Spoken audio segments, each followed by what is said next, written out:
Nous venons échanger avec les autres et nous venons aussi partager nos expériences, nous expliquons ce que nous faisons dans notre pays et aussi nous écoutons ce que les autres font dans le leur et surtout dans le souci de rendre cohérent, notamment les politiques africaines. Il est toujours bien vis-à-vis des investisseurs qui nous écoutent et qui veulent rendre leur participation dans nos États beaucoup plus cohérente. Ce genre de rencontre permet les échanges avec ceux qui viennent nous voir, ceux qui viennent nous écouter, ceux qui viennent discuter avec nous, aussi entre nous-mêmes, partager, regarder à mi-parcours quels sont les niveaux d'évolution de tel ou tel État parce qu'ensemble, nous allons plus booster l'économie. Justement, quelle est l'expérience du Congo en matière d'infrastructure? On parle de la création d'un fonds souverain. Est-ce que c'est un effet de mode ou simplement une véritable vision? Ah non, c'est une véritable vision. Vous savez, le cadre même de la création de cette structure est un cadre purement parlementaire. Donc, une loi est mise en place pour la création d'un tel fonds parce qu'il s'agit là de booster, accompagner l'ensemble des ambitions de développement économique de notre pays par les infrastructures, mais aussi par l'industrialisation de notre pays. Mais il faut aussi par la confiance que ce fonds peut créer avec l'arrivée des autres et qu'ensemble, nous pouvons mettre en place des cofinancements pour ouvrir et développer et participer à tel ou tel autre secteur.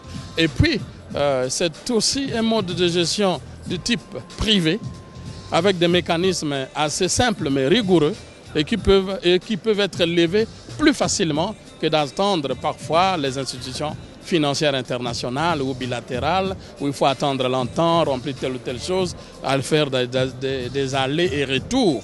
Mais quand on sait exactement dans notre continent, si nous nous mettons ensemble, quel est le cash qui peut être levé pour mettre en place une politique de développement d'infrastructures dans notre continent et développer davantage le commerce intra-africain. Et c'est ce qui manque. Nous faisons le commerce avec l'extérieur, avec des ratios plus élevés qu'entre nous. Et si nous mettons dans le pot commun des ressources qui sont les nôtres, validées et valorisées par ces différents fonds, nous pouvons développer davantage de choses qui, in fine, créera des emplois pour les Africains dans leur pays et aussi apporter l'expertise nécessaire.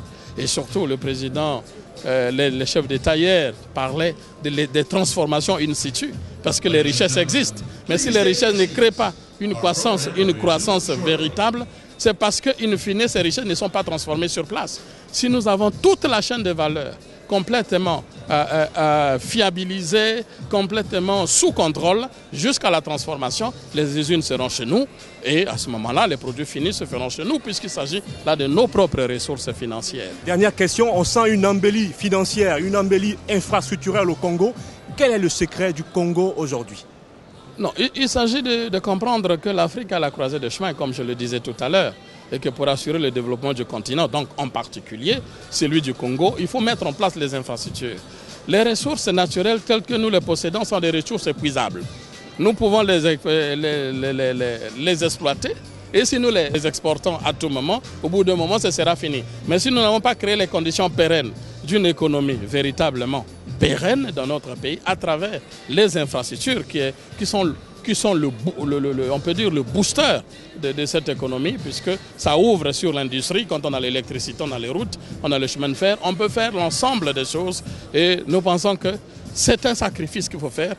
C'est une appropriation nationale qu'il faut avoir, expliquer davantage le peu de ressources que le pays dispose doit être mise en place, mise en œuvre dans les infrastructures pour avoir cette économie de demain. Le chemin d'avenir de Denis Sassou Nguesso, vous y croyez fortement? Le chemin d'avenir, c'est une vision du président pour apporter le développement durable et ramener le pays vers l'émergence. Que nous visons à l'horizon, sinon à l'horizon 2025. Vous voyez, 2025, ce n'est pas loin.